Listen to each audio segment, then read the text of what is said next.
নমস্কার বাঙালি বন্ধুরা, আমি যাযাবর। আমি বিশ্ব ভ্রমণে বেরিয়েছি।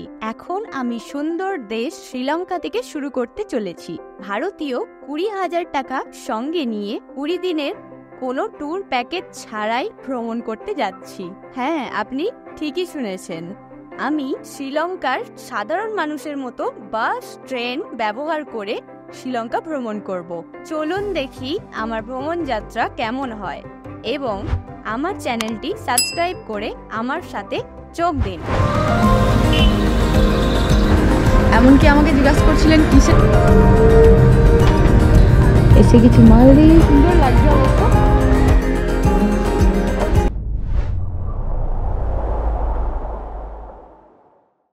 আজকের এই ভিডিওতে আমি আপনাদের সঙ্গে শেয়ার করব আমার শ্রীলঙ্কা থেকে মালদ্বীপ পৌঁছানোর অভিজ্ঞতা। তবে এখন আমি আছি মান্নার বদ্বীপে। মান্নার থেকে কলম্বো 8 ঘন্টার যাত্রাপথ। আমার আগের ভিডিওতে আপনারা দেখেছিলেন আমি বাসস্টপ থেকে মান্নার টু কলম্বো রাতের বাসের জন্য টিকিট আগে থেকেই কেটে নিয়েছিলাম। রাতে 9:30টার বাস 8টায় পৌঁছে যাই আমি, এবং বাসও 8টার সময় ওখানেই থাকে। তারপর বাসে চড়ে সকাল 4:30 থেকে 5টার মধ্যে আমি কলম্বো পৌঁছে যাই। কলম্বো পৌঁছে আমি আমার হস্টেল বুক করে রেখেছিলাম কলম্বো ডাউন টাউনে, মাঙ্কি ব্যাকপ্যাকার্স নামে। তো আমি ওখানে গিয়ে উঠি এবং একদিনের রেস্ট নিয়ে তারপরের দিন ভোর রাতে আমি যাত্রা শুরু করি আমার এয়ারপোর্ট উপলক্ষে। কলম্বো সিটি থেকে ভোর 3টার সময় আমি আমার উবার বুক করি এবং প্রায় শ্রীলঙ্কার বান্দারানায়াকা ইন্টারন্যাশনাল এয়ারপোর্টে পৌঁছাতে প্রায় 40 থেকে 45 মিনিট লেগেছিল। আমার প্লেনটা ছিল শ্রীলঙ্কার বান্দারানায়াক ইন্টারন্যাশনাল এয়ারপোর্ট থেকে মালদ্বীপের ভেলানা ইন্টারন্যাশনাল এয়ারপোর্টে। বসে বসে ভাবছি কি করব।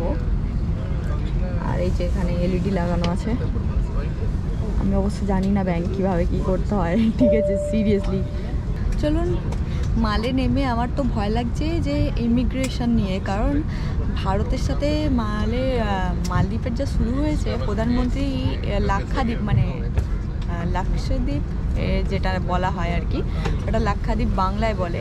ওখানে ঘুরতে গিয়ে যে ফটো পোস্ট করে উনি বলেছিলেন যে এখানেও ঘুরতে আসা ভালো, এখানেও ভালো জায়গা আছে। উনি দেখিয়েছেন কি কি অ্যাক্টিভিটি করেছেন, সেটা নিয়ে কিন্তু অনেক মানুষ বলেছে ঠিক আছে মালদ্বীপে, কিন্তু উনি উল্লেখ করেননি মালদ্বীপ। তো মালদ্বীপ উল্লেখ না করায় অনেকে বলছে মালদ্বীপ ক্যান্সেল করে লাক্ষাদ্বীপে যাব, এরকম ধরনের মানে সিন নিয়ে পুরো নেট পাড়ায় হইচই পড়ে গেছে। আর এই সময় আমি যাচ্ছি মালদ্বীপ, আর আমি ইন্ডিয়ান। ভিসা অবশ্য ভিসা অন দ্য অ্যারাইভাল। তো অ্যারাইভালে গিয়ে ইমিগ্রেশনের পর ভিসা দেবে আমাকে। তো আমি জানি না আমার কী হবে। তো আমি খুবই টেনশনে আছি, কারণ এখানেই যা জিজ্ঞাসা করছিল এরপর তো ওইখানে। আর আমি শুনেছি মালদ্বীপে প্রচুর স্ট্রিক্ট। যদিও ভারতের সাথে ভালো বন্ধুত্ব ছিল, কিন্তু এখন টানা পড়েন চলে এসছে, তার জন্য ভয় লাগছে বস। আর এই প্লেনটা কিন্তু প্রচুর লম্বা। আমি মাঝখানের কম্পার্টমেন্টে বসে আছি, সামনে একটা আছে আর পেছনে একটা আছে। তো আমি প্লেনে আর একটা জিনিস যে দেখলাম, যেটা হলো এটা পাদানি বলে বলা হচ্ছে। আমি কিন্তু প্লেনে চড়তে অতটা এক্সপার্ট না, বাট যতটা আমার জানা আছে ততটা বলছি। আর এই বেল্ট লাগানো কীভাবে দেখাবো।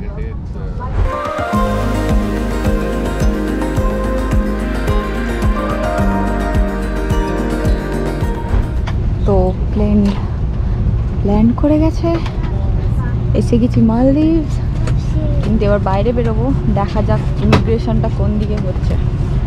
তো আমি জাস্ট ওই পেছনের গেটটা দিয়ে বেরিয়ে এলাম, আর এবার আমি সিম কার্ড নেব এবং কিছু পয়সা নেব, এখান থেকে এক্সচেঞ্জ করে নেব।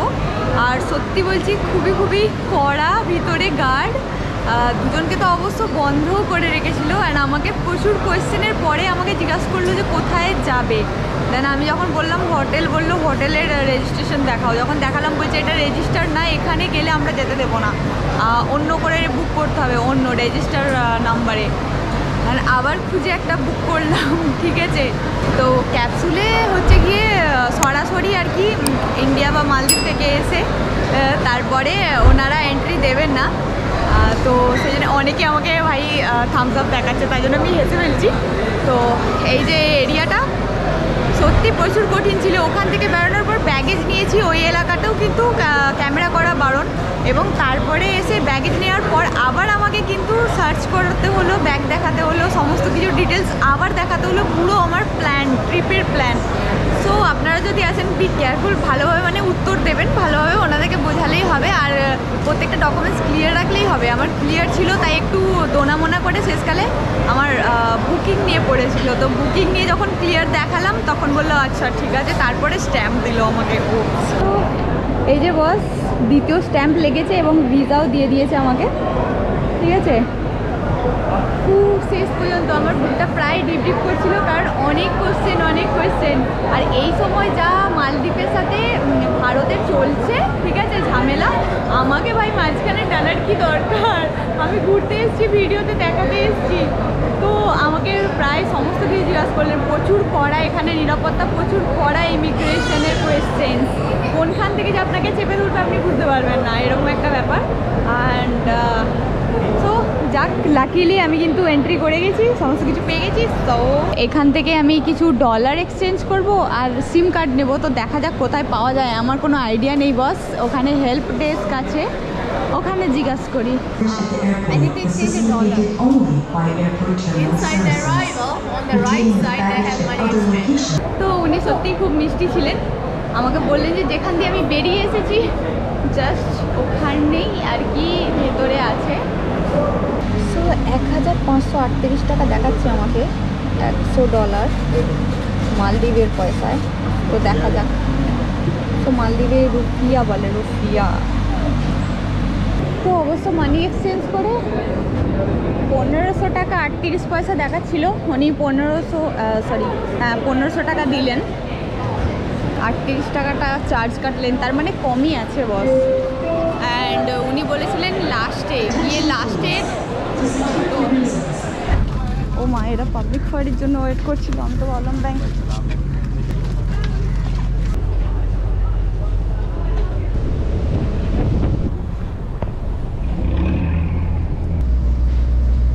সো আমরা পৌঁছে গেছি মালে, যেটা হলো মালদ্বীপের ক্যাপিটাল, রাজধানী। বাবা জল স্বচ্ছ একবারে, সুন্দর লাগছে অবশ্য চারিদিকটা। তো আমি ওনাকে জিজ্ঞাসা করলাম সিম কার্ডের জন্য। তো শুনলেন আমি এটা ভুল করেছি। ওখানে উনি বলছেন যে ইমিগ্রেশনের পরেই ওখানে একটা মেশিন রাখা আছে, সেই মেশিনে পাসপোর্ট শো করলেই কিন্তু আপনি ফ্রিতে সিম কার্ড পেয়ে যাবেন। তার মানে এটা ভালো জিনিস, আমি জানতাম না। যাকে আমি দেখি এখান থেকে নেওয়া যাক সিম কার্ড। তো অবশ্য আমার হোটেলের রাস্তাও এদিক দিয়েই দেখাচ্ছে, আর যাচ্ছি সিম কার্ড আপাতত নেব, তারপরে আমার ফোন চলবে।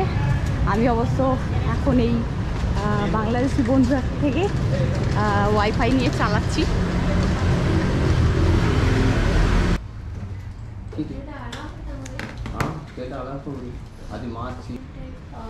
We have weekly package. Weekly package, okay okay. 50-50। So guys আমি কিন্তু চালু করতে পেরে গেছি এবং আমি আমার হোটেলের দিকে এগিয়ে যাচ্ছি। অ্যান্ড আমার হোটেলটা অবশ্য খুবই সুন্দর, ওনারাও বলছিলেন ওখানে।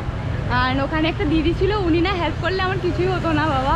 আর ওনারা ক্লোজও করে দিয়েছিলেন। এখানে অবশ্য ক্লোজ হয়ে যায় দোকান বাজার, তো মানে 1-2 ঘন্টার জন্য। বাট আমার এমার্জেন্সি ছিল, আমি কোথায় যাবো সেই জন্য। তো সত্যি অনেক হেল্প পেলাম, আমার দারুণ লাগলো।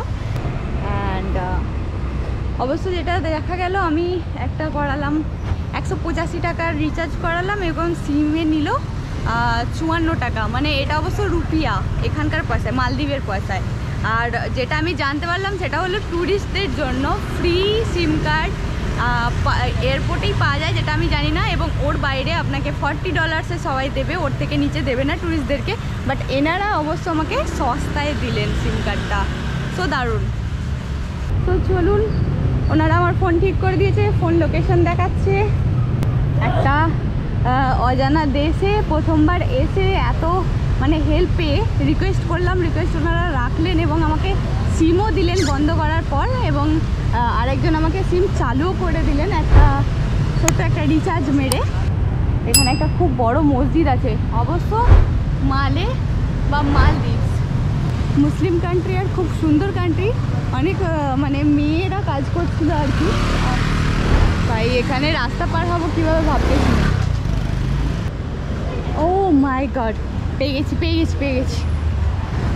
ভাই, ওই যে ন্যাপ কর্নার আর এই যে বিল্ডিং। আমি এখন দাঁড়িয়ে আছি, বাট আমি জানি না এন্ট্রি কোথা থেকে। নিচে থাকলে নিচেও দিতে পারেন, ওপরে থাকলে ওপরেও, কোনো চাপ নেই। ওকে, সো গাইজ মানে চারিদিকটা দেখে বোঝা যাচ্ছে, ওদিকে বক্স, এদিকেও সব বক্স।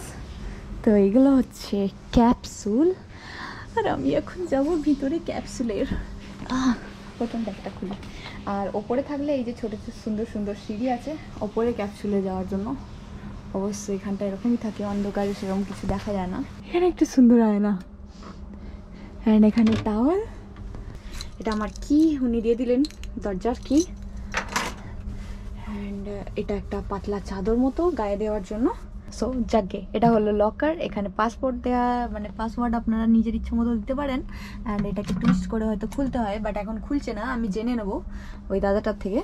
অ্যান্ড এখানে ইউএসবি কেবল, এখানে হেডফোন জ্যাক। সো এখানে লেখা আছে ডোর লক, আর এটা হচ্ছে লাইটস।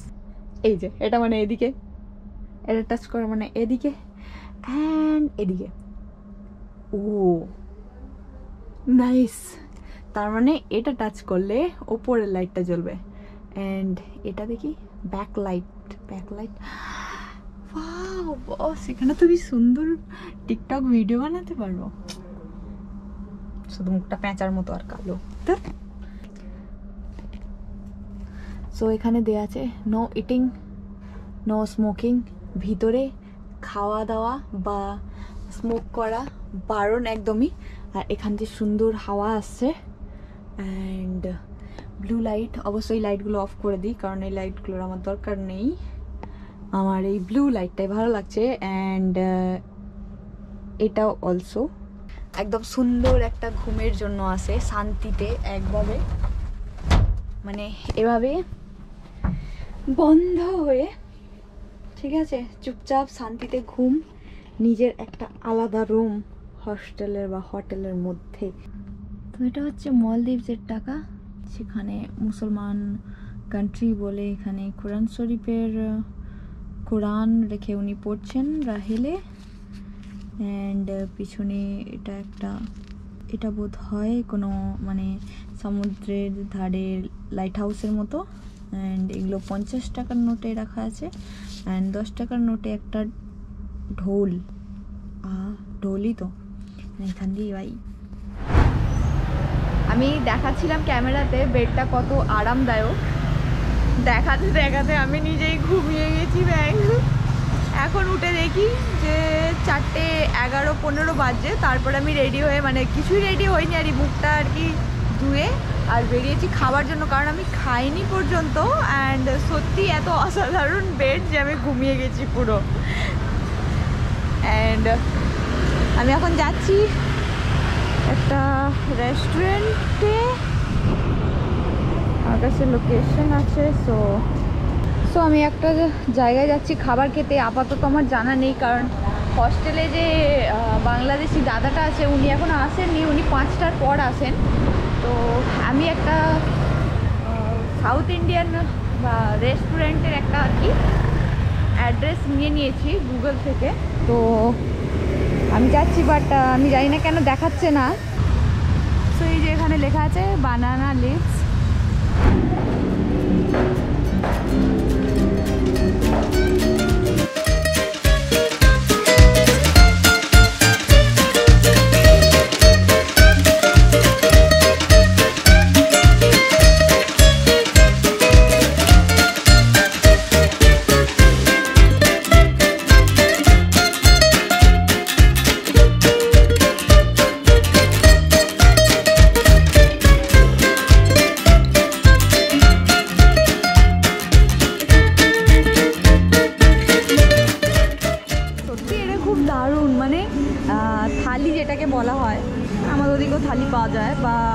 ভারতবর্ষে যেখানে যাবেন একটা করে থালি আইটেম আছেই।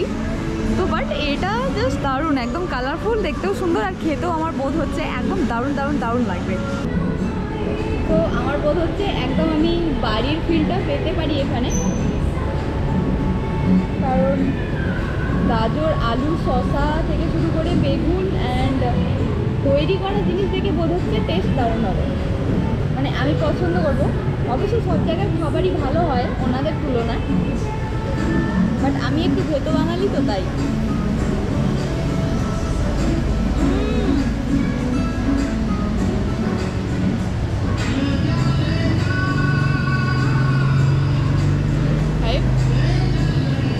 এই ডালটা চিংড়ি মাছের মালাইকারির যেই গ্রেভিটা হয় না, একদম ওরকম লাগছে।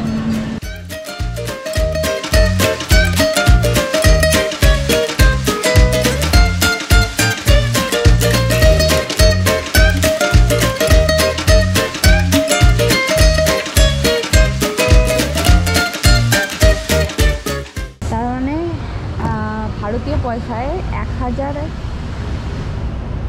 1147 টাকা, ভারতীয় পয়সায় 1147 টাকা বিল হয়েছে আমার এই সমস্ত কিছু খেয়ে। আর যেটা এখানে মালদ্বীপের ভাষায় বলা হয় 213 রুপিয়া। So little bit expensive, but ততটাও না।